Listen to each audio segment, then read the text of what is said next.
Bonjour, je m'appelle Elodie et bienvenue sur ma chaîne de conseils d'écriture. Soit on attend que l'inspiration nous tombe dessus pour écrire, et ça peut prendre des années, soit on peut organiser des séances d'écriture chaque jour ou chaque semaine pour essayer d'atteindre nos objectifs et d'avancer petit à petit, étape par étape. Personnellement, je suis plutôt adepte de la deuxième stratégie et j'aimerais aujourd'hui vous donner quelques outils pour des séances d'écriture efficaces.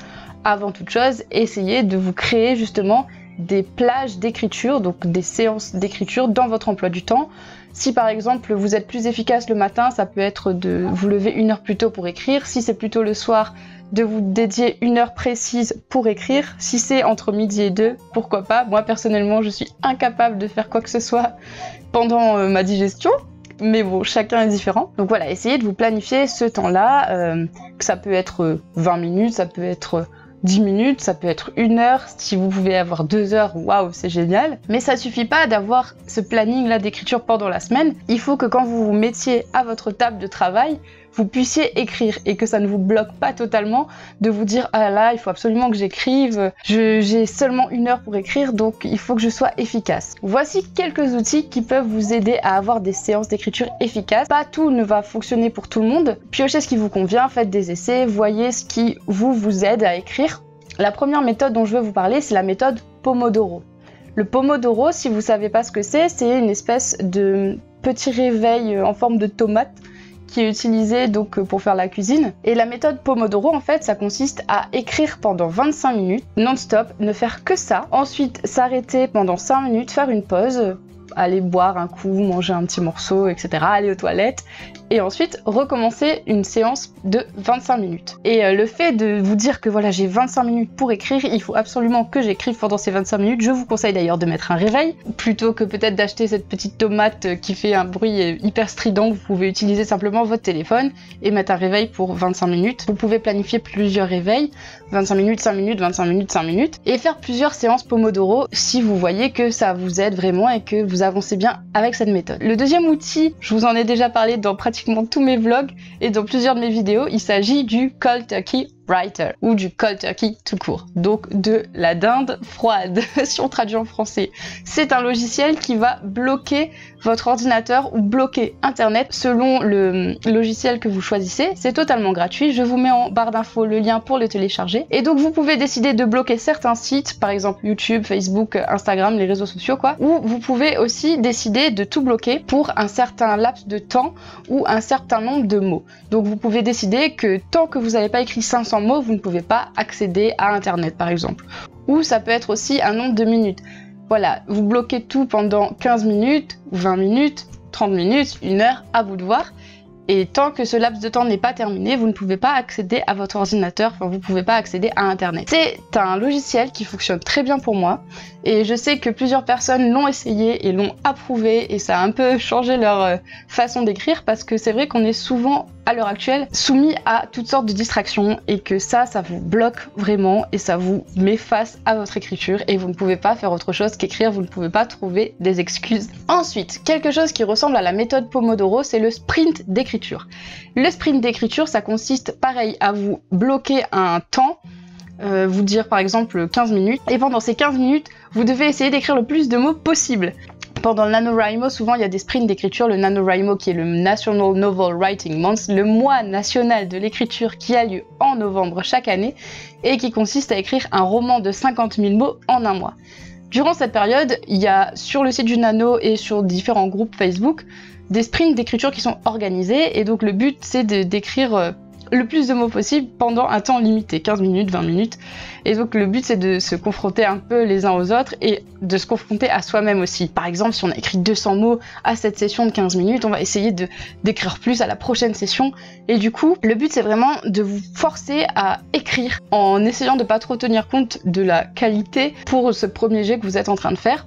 Alors c'est une méthode discutable, hein, je vous ai dit, tous ces outils ne conviennent pas à tout le monde, à vous de voir où vous vous situez par rapport à ça, mais c'est vrai que ça peut débloquer votre écriture parce que vous n'êtes pas bloqué sur le fait de faire un truc parfait, mais simplement d'écrire. Et c'est bien d'avoir envie que ça soit parfait, mais il faut quand même avoir quelque chose à perfectionner, parce que sinon ça marche pas. J'en profite pour vous parler de ce que j'organise tous les dimanches sur Instagram. Je fais un live d'écriture où on fait 2 sessions de 15 minutes. Alors c'est pas dit clairement que c'est un sprint d'écriture parce que ça n'en est pas un, mais pendant ces 15 minutes, chacun écrit de son côté. Et on est concentré sur ce qu'on écrit, et ensuite on fait le bilan avec les autres pour savoir combien on a écrit, ou alors si on a bien avancé ou pas. Et voilà, donc si ça vous intéresse, je vous laisse mon Instagram, et peut-être que je vous retrouverai à un prochain live. Petite parenthèse terminée. Pour rejoindre le Cold Turkey Writer, si vous n'avez pas envie d'aller jusqu'à cet extrême avec ce logiciel qui bloque tout, vous pouvez essayer quand même d'éviter le plus possible les distractions pendant vos séances d'écriture. C'est un temps qui est dédié à l'écriture, et donc coupez tout. Mettez votre téléphone en mode avion, votre ordinateur en mode avion. S'il y a des choses précises qui vous déconcentrent, faites en sorte que ces choses-là ne soient pas présentes quand vous êtes en train d'écrire. Ne mettez pas votre séance d'écriture au moment de votre émission préférée à la télé, ou alors regardez-la en replay. Ça aussi, ça peut être une chose pour des séances d'écriture plus efficaces.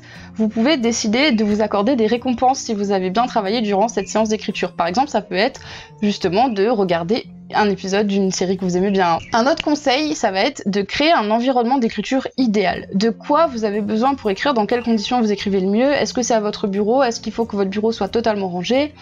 Est-ce que vous aimez bien avoir de l'encens? Est-ce que vous aimez bien allumer une bougie, peut-être créer une ambiance spéciale avec de la musique, etc. Je vous renvoie à la vidéo sur le processus créatif, je vous la remets en barre d'infos.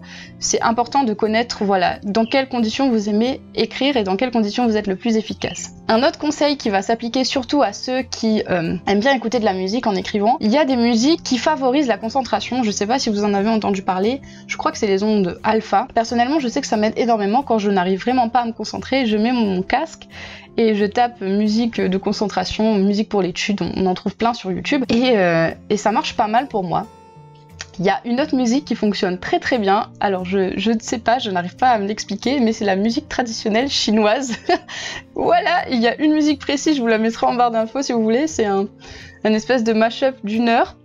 Et pendant 1 heure, quand je mets ça, mais je suis hyper concentrée, c'est hyper doux et tranquille comme musique, je sais pas, ça me met vraiment dans une espèce de bulle et j'arrive super bien à écrire. Alors peut-être que justement j'ai piégé mon esprit et du coup c'est comme un déclencheur, quand je mets cette musique, il sait qu'il doit travailler. Ça peut être aussi du coup une autre option pour vous, essayer de piéger votre esprit en utilisant un déclencheur, d'où le côté rituel aussi qui peut être important et le côté espace de travail dédié. On a besoin de rituels pour se mettre en condition parfois, pour certaines activités, et l'écriture, je pense que ça peut en faire partie.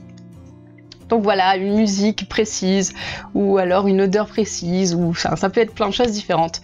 Si vous avez du mal aussi à vous remettre à écrire, plutôt que d'essayer de faire une séance qui est hyper intense et hyper longue, je vous conseille de regarder du côté du défi sablier organisé par Samantha Bailey, qui est un défi justement pour se remettre petit à petit à l'écriture.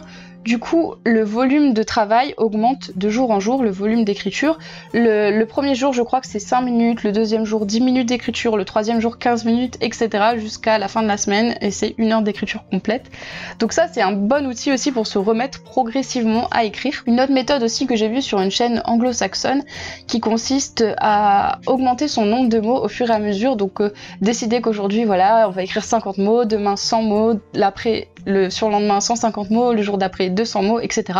pour arriver à atteindre un nombre de mots journalier qui nous correspond et un rythme de croisière qui nous permet de travailler efficacement. Vous pouvez aussi garder une trace du nombre de mots que vous écrivez. Donc ça peut être soit vous notez la date et le nombre de mots tous les jours, soit vous pouvez aussi avoir des systèmes différents. Alors j'ai vu ça sur Instagram, l'Instagram de Mélodie Angevin Auteur, qui elle fait une grille avec un code couleur, et quand elle écrit bien c'est telle couleur, quand elle écrit bof c'est telle couleur, etc. Et du coup ça lui donne une vision d'ensemble de son mois et de son année en fait. Et je trouvais ça pas mal. Il y a une autre méthode qui consiste à avoir un calendrier et à mettre des étoiles à chaque, je sais pas, 500 mots que vous écrivez par exemple. Une étoile pour 500 mots, une autre étoile pour 500 mots, et du coup ça vous donne envie, voilà, de mettre votre petit stickers et de voir aussi avec une image d'ensemble combien vous avez écrit dans la semaine et dans le mois et dans l'année, etc. Et ça va vous permettre visuellement de voir votre progression et ça va vous motiver justement à écrire pour pouvoir noter sur votre carnet votre évolution et vous dire ah c'est chouette, je suis fière de moi, j'ai bien avancé aujourd'hui, j'ai bien avancé cette semaine ou j'ai bien avancé ce mois-ci et du coup vous rapprochez petit à petit de vos objectifs et de la rédaction de votre manuscrit. Dites-moi dans les commentaires quelles méthodes ou quelles astuces vous utilisez et quelles méthodes vous avez envie d'utiliser, si vous utilisez déjà certaines choses que j'ai citées ou pas du tout, qu'est-ce qui vous aide à vous concentrer et à être efficace pendant vos séances d'écriture. Je suis toujours preneuse de découvrir de nouvelles méthodes moi-même. Si cette vidéo vous a plu, n'hésitez pas à mettre un petit pouce bleu et si vous n'êtes pas encore abonné à la chaîne, n'hésitez pas à le faire. Merci d'ailleurs aux 200 abonnés. Je vous retrouve la semaine prochaine pour de nouveaux conseils d'écriture. En attendant, écrivez bien.